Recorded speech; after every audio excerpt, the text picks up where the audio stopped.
Hi everybody, good morning and thank you for connecting, and thank you to Witherslack for hosting.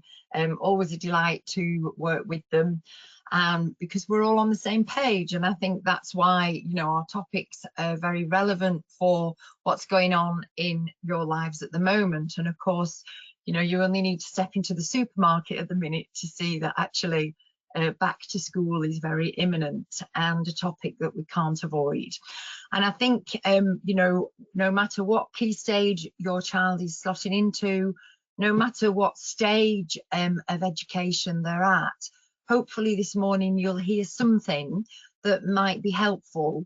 But of course, as always, I'm an advocate for personalising resources, for personalising approaches. So at the end of the webinar, I am going to share with you some general resources that you might like to have a think about, but I am also going to plead with you to make direct contact if you do want some help or some support in putting resources together that you think would be appropriate for your individual child. So I think, personalising is really important, but also, of course, there are some commonalities of interest and information that we have both in our education experience with our children and also in our own sort of personal backgrounds and what we bring to the table. And of course, that does influence even our early sort of input into our child's educational experience.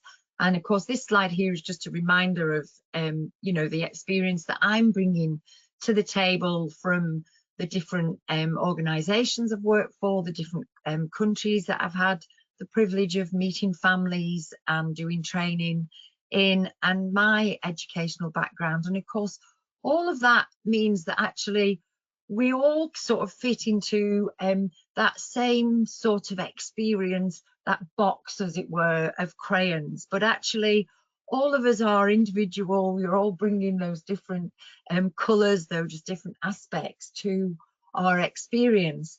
But of course, even with our children, there's this long list at the side here that it's really important that we're aware of those differences and that somehow we find a way of sharing how those differences impact on our child with their teacher, with their school, with anyone who's involved in their education. So I'm going to share with you some stories that really connect with each area, and it might be that you connect as I share them. So when we think about sensory processing, it may be that the noise and the smell in the dining area, as it did for Lucy, makes you retch so badly that in the end she just didn't go in the dining area and she ate her lunch on a knee outside. And she said it's much better now in high school. So Lucy in year 7 last year had self-managed her difficulty in coping with the dining hall. But when she was in primary school, she'd been escorted out of the dining hall because unfortunately it was her behaviour that had given the staff the message that she really wasn't coping. So really thinking about looking at this list, is this where we can do some work? It might be social interaction. A little girl, Millie, walked around the playground holding one of the supervisor's hand, and the introduction of a skipping rope gave her more independence and made her feel more emotionally safe on the playground. So she began to mix better with her peers. Another story around social communication. Simon talked with enthusiasm about his Minecraft Lego, and many of his peers lost interest. But a TA in the school started a lunchtime Lego club, and this gave a real sort of positive focus for his Lego. And a TA in the school who was running the Lego club said, Simon was a real asset. And of course, it gave a channel then of where it was appropriate for his enthusiasm for his Lego to be sort of guided towards. And then when we think about literal understanding, a nice story to sort of reflect that from a little girl called Jill, who was noted for talking too much in class. And when a teacher told her not to say another word, she literally did not. And I was working with this family for quite a long time, and it was really difficult to support her in understanding that actually it didn't mean literally you do not need to say a word in class. So, you know, that moves us on to that whole sort of flexible thinking that sometimes our children experience differently. So Peter in year 2, a pre-verbal little boy, he sat in the same place for assembly every morning. But one morning, a new child had moved to the school and had sat where Peter usually sits. So Peter sat on the floor and just sort of, you know, bum shuffled him along a little bit. And so, you know, if you didn't understand that Peter's sort of anxiety and his lack of flexibility were what was at play here, you know, you could have given him some much more negative labels and not had that same level of understanding. So when we're thinking about these executive functioning skills, which we don't have time today to go into hugely, but you know, they cover a lot. But one of the things that is prevalent with executive functioning skills is that kind of organisational skills. And Chris in year 2 used to go around and straighten everyone's pencil case before he could settle down to his day. And his mum told me that she only found out about it because one of Chris's friends told her, oh, well, he always tidies up before we start our lessons. And, you know, what a lovely opportunity to steer that skill into a good place. And when we think about theory of mind, again, just a story to just stir up our thinking. So Danny was singing the class song on the playground and couldn't understand why his peers were asking him to be quiet and stop singing the song. What was the problem? And when we think about central coherence, that sort of processing the bigger picture, you know, all of these elements come into play very naturally in our everyday life, and we don't even give them a thought. But of course, for our children, because these areas of development are different, then sometimes they do stand out more. So, you know, during a really important netball game, Joe in year 9 had stopped to remove a biscuit wrapper from the netball court, and you know, got some stick from her teammates. And so again, just understanding what's the underlying reason for these behaviours. It may be anxiety. Lena in year 2, she was allowed to go into the classroom early to avoid the busyness at the start of the day because of her anxiety. And you know, that those little accommodations are really important. We're going to talk about that a little bit more this morning, that not just accommodating but also coaching is important. We can't just make changes and leave it there. It's really important to think, right, so what could we do here to support the longevity of success? So Lloyd in year 5, this is a little story around creativity. And I just love these stories. I just think, you know, and they're from my own personal experience, but, you know, you too could probably add in lots of stories of your own. And this one in particular, I think, just really highlights how creative our kids are. He'd been told not to bring football to school. And so each day he removed his socks, rolled them into a ball, and had a great game of football going. And then, you know, I just think it reflects that real nice creativity. And a young guy called Sia told me that he finds it much easier to concentrate in his class when he's allowed to move around. And he said in some of his lessons, his teacher let him just sort of pace at the back of the class. But as he was getting older, he realised that actually, you know, not everyone was going to be tolerant of him pacing at the back of the class. And so he worked out by doing any computer work and anything he was doing at home. He used to sit on a big Pilates ball. And I know even myself personally, that's something that I find really helpful, sitting on a big medicine ball so it can do a bit of moving around, and that can help to just regulate and support concentration.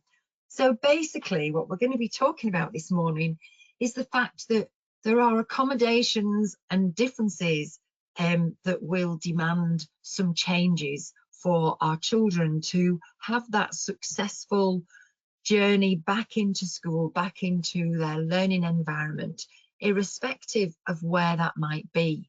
And so if we sort of flip the coin a bit, are there things about home that we need to be thinking we could share with our school? Our previous slide was really looking at some of the school experiences for our children and how it might be wise to consider talking through some of those past experiences that our children have had, so we can use those to set them up for success. But also it might be worth thinking, are the things about the way home rolls that we could then share as parents with school? And one thing a family told me was that actually they realised that their morning starts much earlier than everyone else's. And part of that, they said, is because they know that their kids just take longer to process. They were following schedules, and one of them had just started shaving. And actually, I worked with a guy who told me that the very same thing, and that ever since he started shaving, his shaving routine took him almost 2 hours. And if he got interrupted at any point, then he had to go back to the beginning. So, you know, allowing for those times, for those routines, for those internalizing structures that sometimes our children have developed. And it makes sense for us to accommodate those rather than to sort of battle against them. And if, you know, they're not getting in the way, then it's just about us manipulating our timings for that to happen.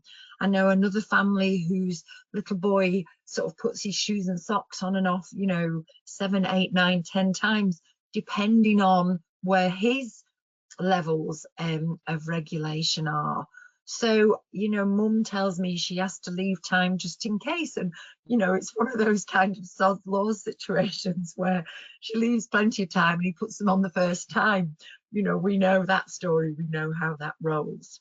So, and I actually personally got into big trouble one time when I was supporting her getting the kids out to school by putting reading books in their bags, thinking I was helping, but actually that broke their routine. It broke their structure of putting them in the bags themselves. So it's about thinking, what can we do at home that helps with that smooth transition? But also we need to share that that is the process for us. Our teachers in school don't know that that's what our morning rolls like unless we share that. And sharing some of that information can actually help them and guide them into supporting our children in very similar ways. And it might be that the structure that we're using, yes, that needs to be tolerable for our home environment, and it needs to be either, you know, very directive if that's what our children can tolerate, or it needs to be not very directive if that's where our children are at. And, you know, talking with our teachers about the fact that, you know, you're not having play dates after school because you don't want to encourage friendships. You're not having them because you're aware that school itself can be socially exhausting for your child, and that it's best for you to have play dates maybe at the weekend or maybe in the holidays. So explaining those thinking and those reasonings behind some of the decisions that, you know, staff might otherwise think we're not helping ourselves. So trying to really collaborate and work together. I know when I was in school one time, I had an experience where a mum had very rightly labelled all the little boys' jumpers and what have you. But he absolutely, this particular day, he absolutely would not take his jumper, even though it had his name in and it was clearly his. And he was adamant it was not his jumper. And I gave it to Mum at the end of the day, and she hit her head and sort of said, "Oh, I can't believe it." She said, "Do you know, my mum did the shopping for me, and she picked up a different fabric conditioner. And she said, I did notice the jumpers, you know, it smells completely different." And so this little boy, like many other of our children, clearly uses his sensory system to connect with what's going on in his world.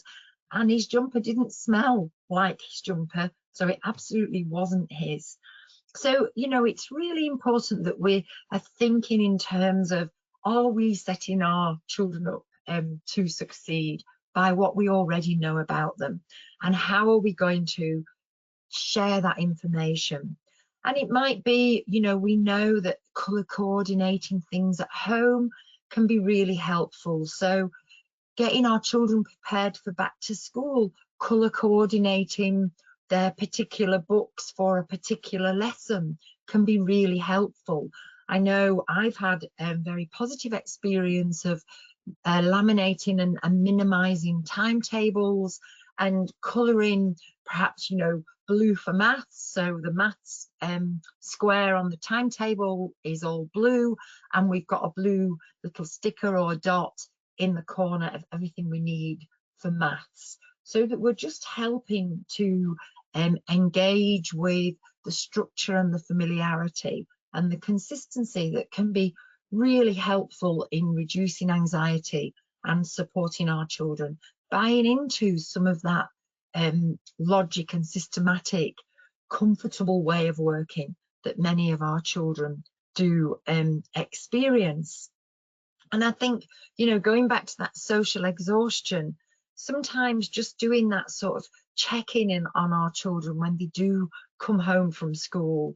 Do they need some downtime?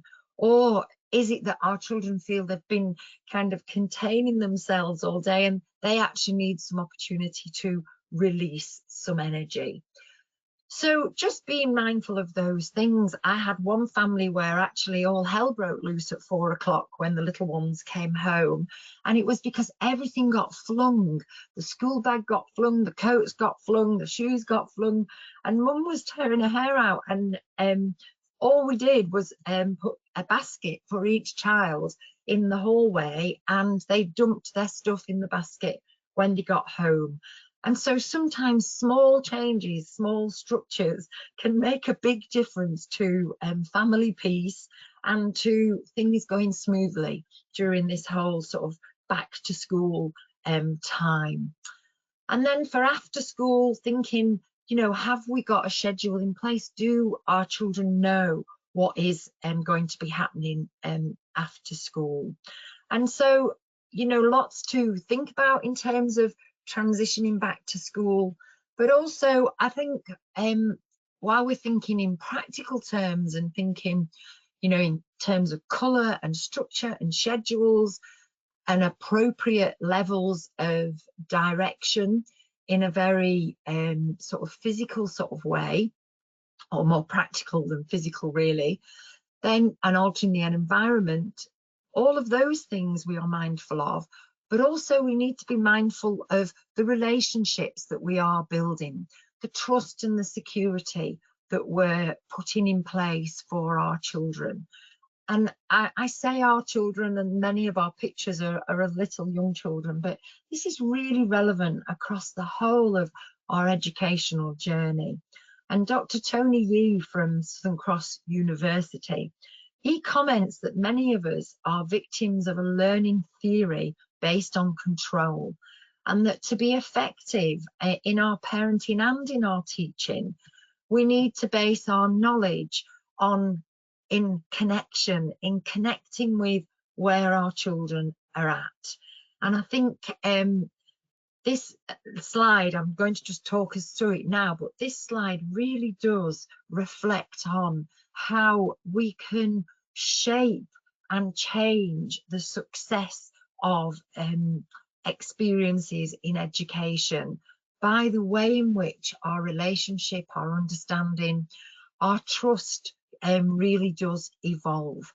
So, for example, this little boy Ken, who I worked with many years ago, used to pretend to be a dog in the playground. And this was his way of attempting to socially connect. And so to support that sort of connection, there are different ways that we could approach that. So it may be that a member of staff could have just said, Ken, that's enough now, up you get, let's play a different game, let's do something different. And that's quite a negative sort of way of dealing with that particular creative way that this little boy was trying to bridge himself into a social environment. Or it may be that we kind of acknowledge it, but don't really do anything with it. So we could just say something like, well, Ken likes to play pretend, but he only ever plays at being a dog. So again, we've got that kind of closed, negative way of shutting that down, really. And this next way is a much more positive and successful way of using and embracing what we know, what we've connected with about the children in our care, both at home and at school. And so setting our teachers up to succeed with this, setting them up to know that actually this is how our child rolls, this is how they may go into supporting that bridge into their social unknown, their social environment. So then the teacher can take on this approach. Oh yes, I know, Ken has a fabulous imagination, and I noticed today he's pretending to be a dog. So we've got that open dialogue happening there. And then one of the other children or somebody else might comment, well, he does that every day. And the staff may comment on, he does? Well, I wonder if we all play his great game and pretend to be different animals, Ken might feel he wants to try and be a different animal too. So that, you know, really we're supporting the successful interaction, and we're ensuring that our staff have got a real solid grounding and understanding of how our child's autism, how their neurodiversity sometimes plays out. And I think these sort of, you know, scenarios can be really helpful. And I think another important aspect of supporting our children transitioning back into schools successfully is to be mindful and thinking around how we can set up for success by avoiding some of these neurotypical interpretations on neurodiverse perceptions. And I think we're all a bit guilty of that. So I'm kind of saying out there, mums, dads, people who perhaps help around the home, avoid those tidy ups while your children are back to school. Those unprepared changes when our children are back to school can be enough to throw them off kilter for going in the next day. And, you know, again, I am speaking from experience here of families that I've supported and worked with, that actually sometimes it can be that just moving something in their bedroom when they're not there can be really distressing. And that I've had occasions where families have even said, but we tidied up together and she knows where everything is in her drawers. She lined all her makeup up in a drawer and she knows exactly where it is. And I think what we're doing there is we're putting our neurotypical, if that's what we are, interpretation on the fact that actually when we or some people put things away, then they have no issue in remembering where that is, or they might know which drawer it's in and open the drawer. But of course, like many other aspects of navigating the social and the communicative world that our children and ourselves are dealing with, sometimes we do need those reminders. So it might be that actually your kids need a photograph of the inside of their drawer, either inside so they just open the drawer and there's a quick reminder of everything that's in there, or a photograph on the outside of what's in that drawer.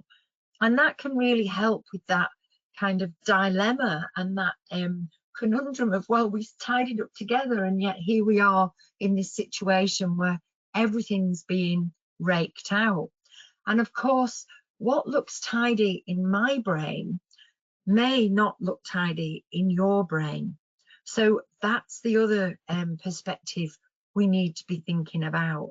So one of the ways that we can really bridge this neurotypical view and this neurodiverse view is that when we do tidy, we do it in that orderly fashion, but we give as much information about what is in there as we can. So we're really sharing information and maintaining the connection with that information. So we're not just tidying up when our kids are at school and expecting them to be okay with that. And yes, many children would be, particularly many typically developing children, especially if their room looked like this beautiful room on the left. I'm not sure that's a very real picture, but you know, some people may aim for that ideal. But I think, you know, what I'm trying to say here, my message here really is that this all buys into, for our kids especially, that whole emphasis on relationship, on trust, and on security, because that's going to impact on how they emotionally react when they come home or even going to school the next day. I know families who have had that experience of maybe tidying up, and this is the kind of emotional reactive greeting that they might be facing. So I know a little fellow who stormed into his room that had been tidied, and his immediate question was, who has stolen my Nerf gun? Who took my darts? So he's immediately feeling angry and frustrated and annoyed, and the environment becomes hostile and resentful, and all of those negative emotions. And immediately mum's exasperated. Oh, first day back to school and look what we're faced with. And of course, we can hook those responses sometimes into the wrong corner of our map. Sometimes that response is actually to do with what's been happening at home rather than what's been happening at school, or indeed vice versa.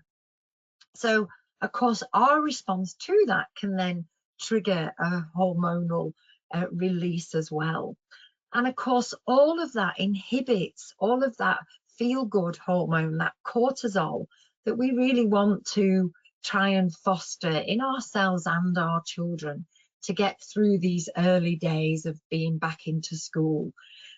We're immediately put into a fight, freeze or flight mode. And that kind of, you know, escape hatch that we sort of hide into, that, you know, whether we fight that wild tiger sort of thing, and our senses are really heightened.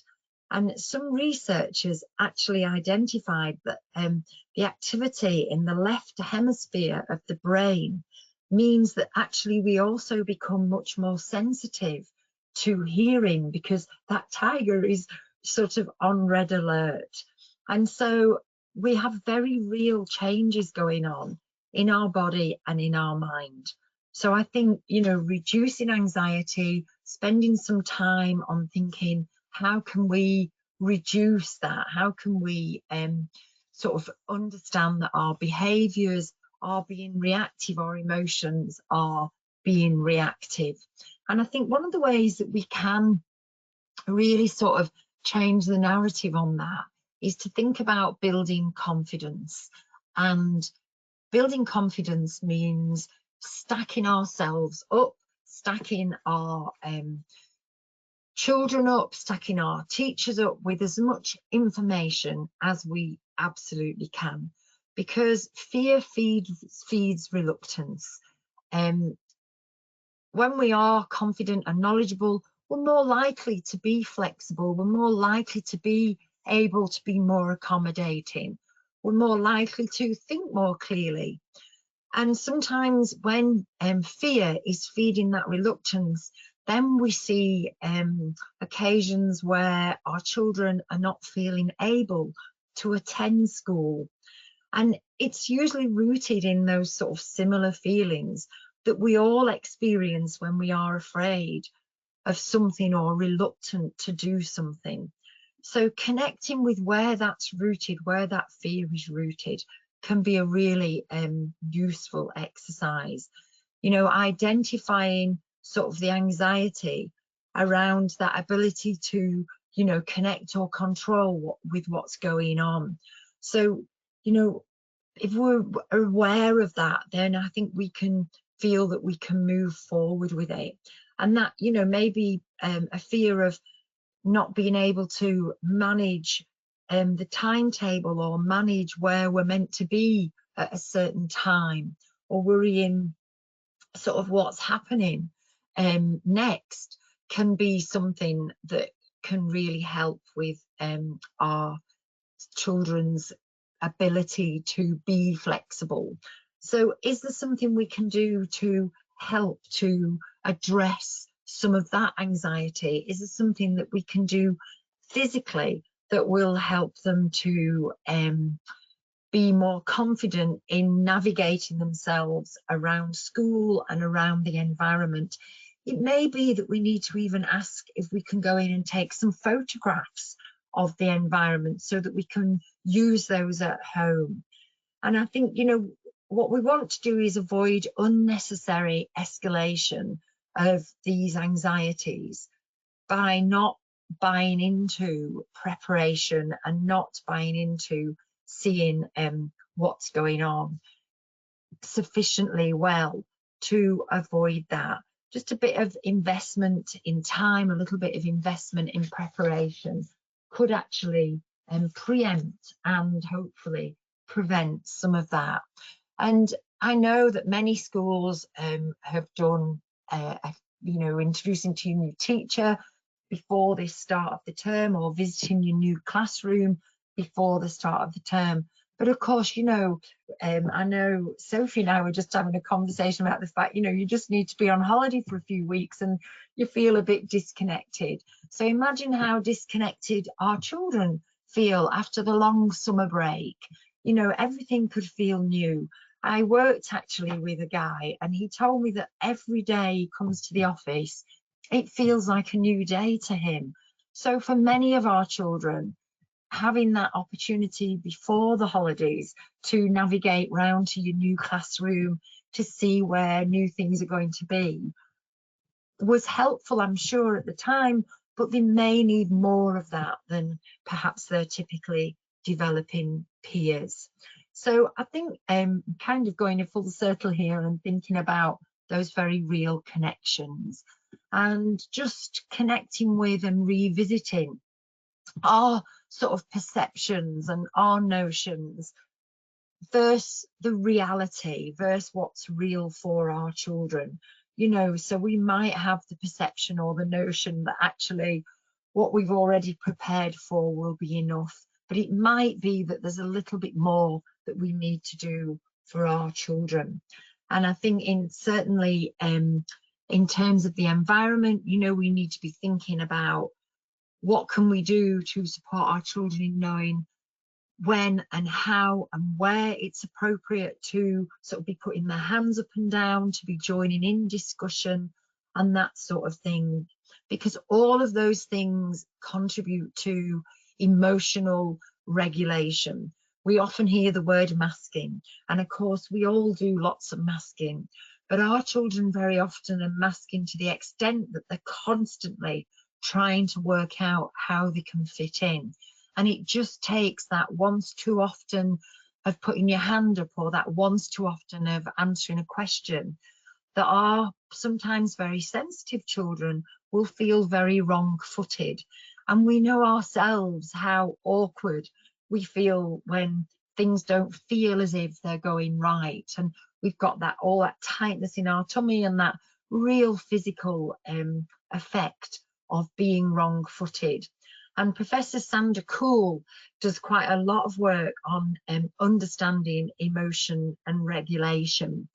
And he talks about sort of preconceived thoughts and perceptions can hijack our ability to be curious and to know what is really happening and to appreciate a whole experience, and that our physical and emotional responses can become a barrier to what's going on and what the reality is.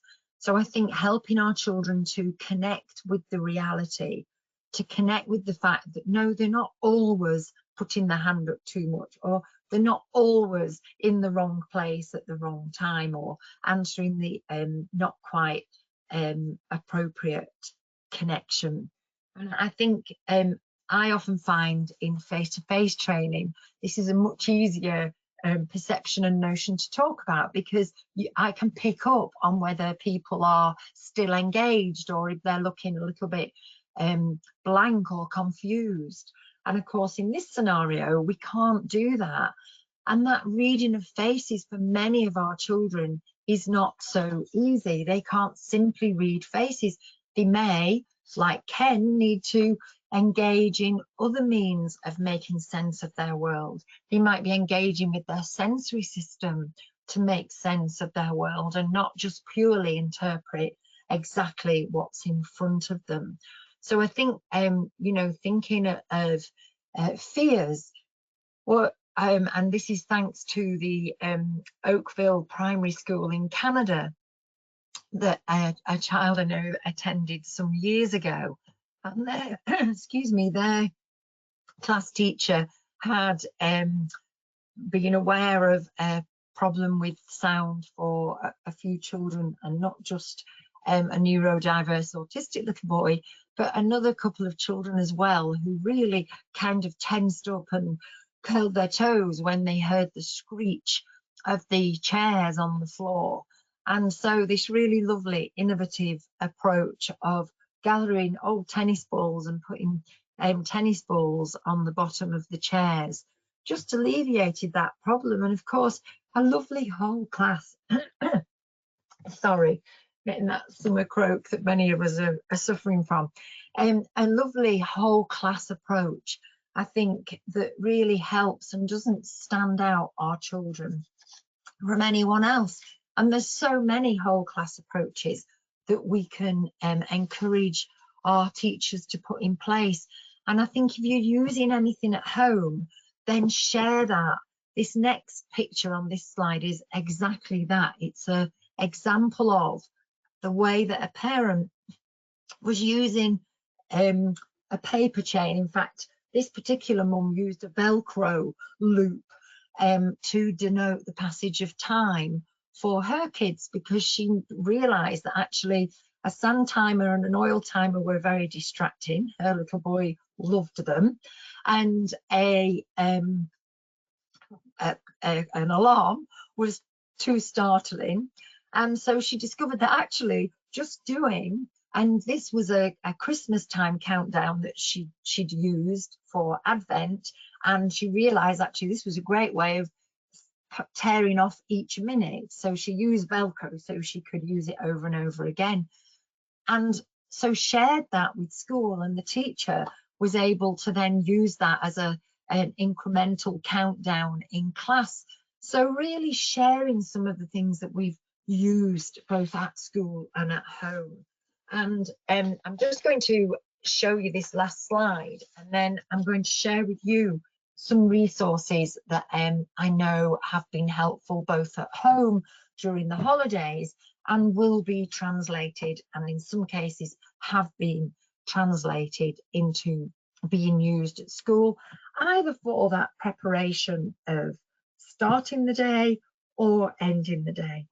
And remembering the importance of closing that loop, remembering that actually our children do not just know that their scroll of the day, their kind of write-up of the day, means that they will be going home at the end of the day.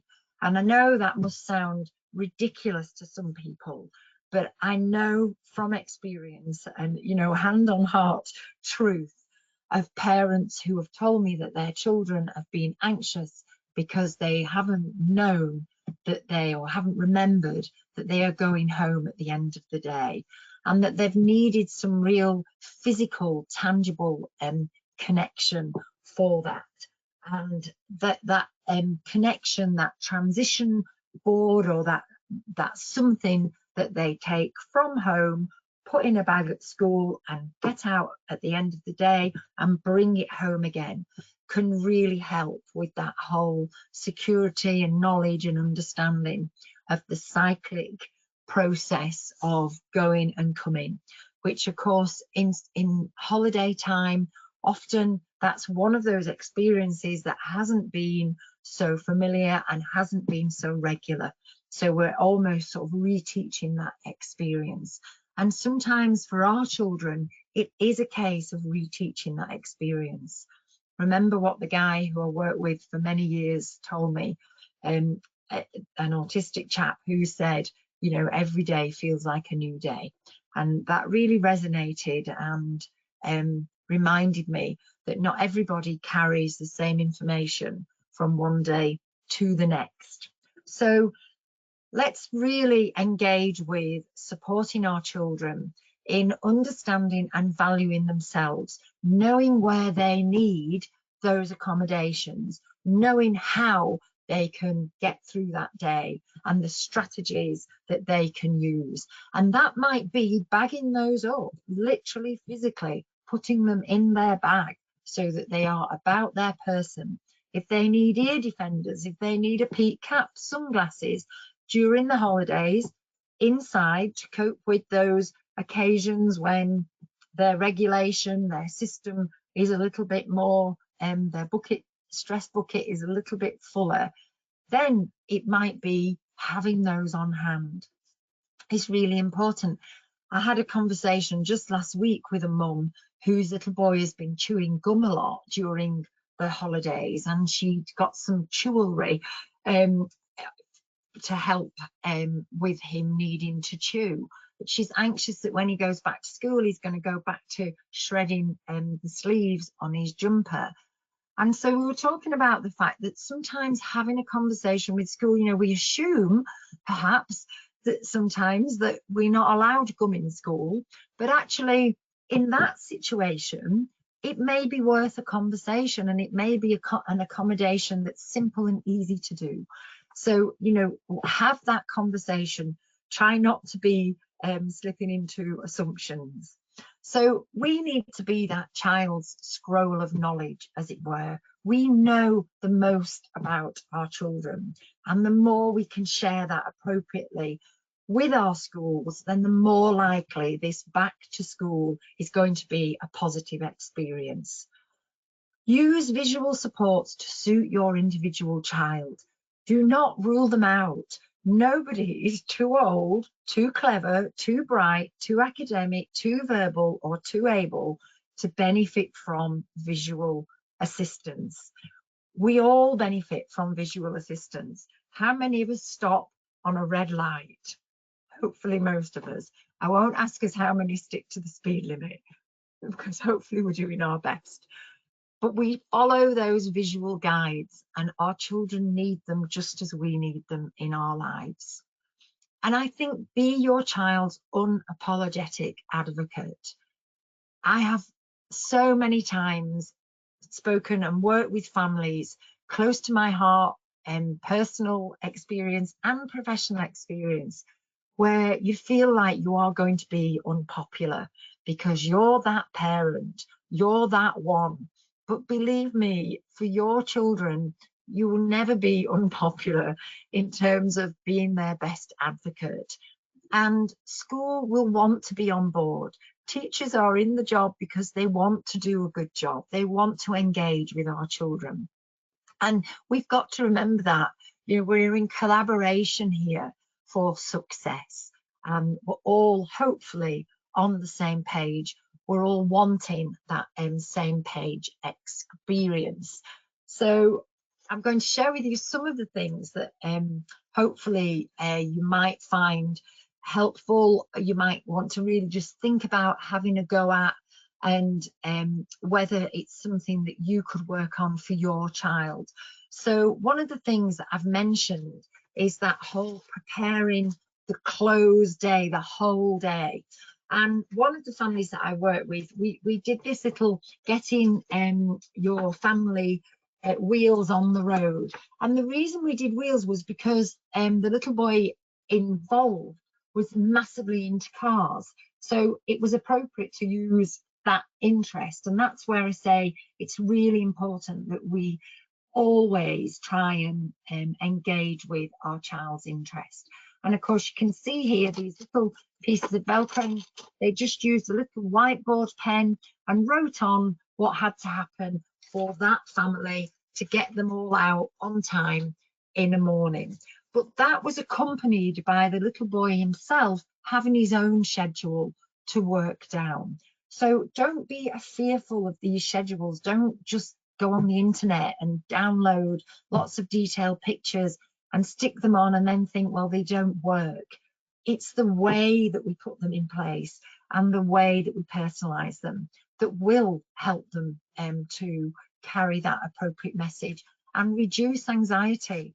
So many children seek out that schedule, seek out that reassurance, and actually feel very disconnected and very anxious very quickly if they can't access that that level of guidance through the morning. So even if you think they know they need to clean their teeth every day, then it's not a problem. How many people, not me, but I get it that other people do, how many people get pleasure out of scrubbing off a list when they've written a list to do something? So thinking in terms of before and after school scheduling, let's see what we can do there. And it might be that we need a bit of a motivator. So this little boy used to get a piece of his game console when he cleaned his teeth, get another piece when he'd got dressed, and another piece when he packed his school bag. And he knew that that bought him, once that's complete, that bought him 15 minutes of gaming time when he came home from school. So just be mindful that the National Sleep Federation do recommend that we don't have an hour screen time before bed, at least, preferably 2. So just to bear that in mind. And then, you know, you might have noticed in the holidays that your kids have been talking over you or taking the conversation. So is this something we could use? You know, maybe a talk token or a physical way of showing that actually it's not your turn to talk right now. And all of these things can be translated and used into school. And if you've got a young person like I had recently that thinks it's probably going to be the same hell going back to school as it was whilst he was at school the last term. So here, and the reason I've not put these on a slide and I'm not just handing them out willy-nilly is because they need to be personalized. They need to be focused on that individual child. So for this little boy, he was thinking, we worked on the fact that actually it's really unlikely that it's going to be the same hell as it was last term, because in order for that to happen, the scales have got to remain balanced. And the scales can't remain balanced because his teacher's going to be different, his environment's going to be different, his friendship group may be different, his grades and his work will be different, and his maturity is different. He's developed, he's changed, he's had a holiday. So really just, you know, talking through with your kids, if they too have got that anxiety that going back to school is not going to be a positive experience, then working with a very practical proving why it might be different. Saying it is no good. We need to prove it. We need to buy into our children's logical, systematic and practical way of making sense of their world. So over to you. So hopefully we've got some questions that have come in. That's great. Thank you so much for that presentation, Anne-Marie. That was really great. Some really good advice and strategies. We have had plenty of questions come through, so we'll try and get through as many as possible. This first one is in 2 parts, so I'll just start with the first one. Okay. We have a 6-year-old boy with ASD, ADHD and PDA. He struggles to leave the house for school. The hurdle of leaving is too much. Any tips to encourage the leaving bit? Yes, I think lots of practice. So doing that now, so practicing the whole process, going through the exact same process of leaving to go to the park that you will be doing to go to school. So I would say, you know, even packing a lunch bag, packing a backpack, getting, you know, certain clothes on. It doesn't have to be a uniform, but your certain clothes, so that you're actually really engaging with and practicing that whole process before it comes to the pressured time of having to do it for school as well.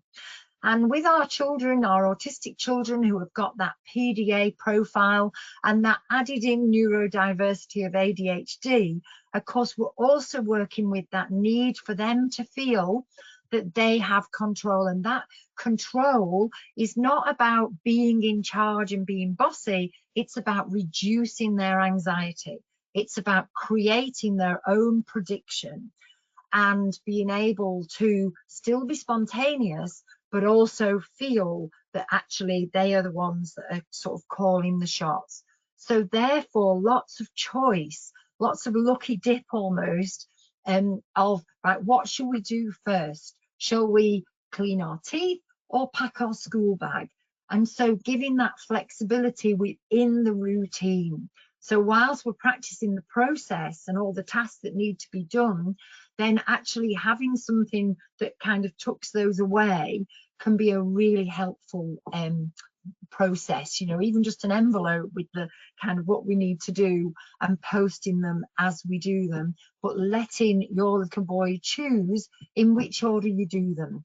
And obviously there's a couple of things that you can't choose the order, but you know, that's okay, so long as we're giving the majority of choice and we're understanding our child's PDA profile, that really is the anxiety of that profile means that our children need to feel that they are making the choices, and that will help them to feel calmer.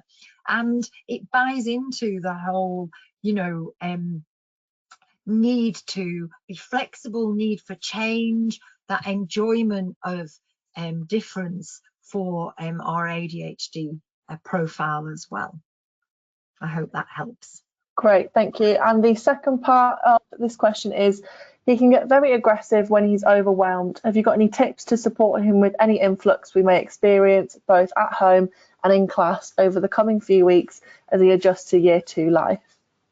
Definitely, and I think the kind of easy answer is let's avoid getting overwhelmed, which I know is easier said than done, but in reality that is what we need to do. We need to avoid the overwhelmedness if possible. So I think identifying the triggers of why and when and where he gets overwhelmed, and seeing if we can sort of put things in place and preempt those, so that we're reducing those times when he is overwhelmed. And sometimes overwhelmed can be triggered by a simple question, especially when we're talking with this neurodiverse profile that we are talking about. And I'm sure this is applicable to lots of our listeners and not just this particular family, that actually sometimes when we want to be a curious and interested parent, but try and avoid that questioning when we pick our children up. Try and avoid that. Try and let that just happen naturally. If they need that silent walk home, and your friend who you walk home with is having a good old chat with their child, try and just acknowledge that actually that's just what your child needs. And so, you know, less is more is kind of the message here, really, in order to avoid being overwhelmed. Less is more. Great, thank you. The next one is, any advice as how to prepare our children for an increased expectations from school that they will complete homework? So increased expectations around homework, essentially. Homework's such a task, isn't it? And I think it's one that comes up all the time. I think preparing our children well before they get back to school about the whole philosophy of homework. And I think selling it to them as a helping your teacher out with a task, and your teacher will call that homework. And we're going to do our best to do as much of it as we can, but we'll talk to the teacher beforehand, and we'll kind of have a conversation about how much of the task the teacher wants us to do at home that we'll be able to do. And I think dialogue on homework is really, really important. But I think also changing our children's narrative or their mindset on what homework is about can be helpful. Just reframing how we talk about homework can be helpful. Calling it homework is not helpful, because lots of our children have the idea that they do their schoolwork at school and they do not do it at home. And I know children that have engaged in homework clubs at school, no problem whatsoever, but will not do their schoolwork at home. So we need to talk to our teachers. Maybe we need to have a wallet in our bag that goes in teachers' tasks to be completed at home, and really try and reframe this whole philosophy of homework. Great, we've probably got time for one more. So my child is moving to a completely new secondary school in a new area. She's particularly worried about making friends, and she doesn't know how to explain her autism diagnosis to people. How can I help her to explain this and also remove some of her anxieties around making friends?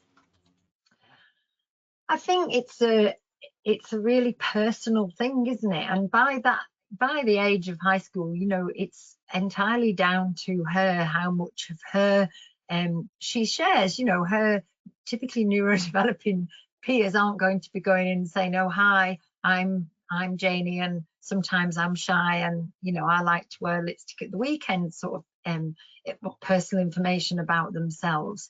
So I think just because our children have a label, a diagnosis, a neurodiversity, it's up to them to decide how much they share of themselves and when. And sometimes it's at a time when it's appropriate. So, don't try and discourage her from feeling like she's got to go in all guns blazing and saying, "Hi, I'm autistic," unless she feels that that's helpful and she's going to be comfortable with that. But it might be helpful for her to actually make something that could sort of share who she is, share information. And it might be even something like this, where she puts kind of on a bit of a red star just for herself, things that she knows she finds difficult, and maybe on a yellow star, things that she knows she kind of finds calming and helpful, and then on a green star, things that she finds really useful. And then she can maybe say to her friends that I carry these stars around because I'm not very good always at communicating when I'm getting anxious about things, but that's because of my autism. And sometimes our children open up their conversations, and many of the other children will chip in and say, "Oh, well, actually, I'm ADHD. I know a family I'm working with at the moment, and she told me that her boyfriend recently said, oh, well, actually, I have ADHD." And so sometimes we think we're the only person going in there with that sort of personal information. And actually, don't forget, there's 15–20% of the population at that school who also have that personal information. So I think sharing her information is great at a time on a level that works best for her. And in terms of friendships, everybody feels anxious about making new friends. And I can't cover all of that, obviously, because we don't have time today. But if you do want to connect, then that's absolutely great. Have a look on Carol Gray's website at Social Stories. Again, they are not for just young children, they are for across the ages, but we need to adapt accordingly. But I've done a few social story friendships, social stories on friendship as well, which have been helpful in the past. So please, if anyone's listening today and feels a little bit more broad answers of questions would be helpful, then please do just pop me an email.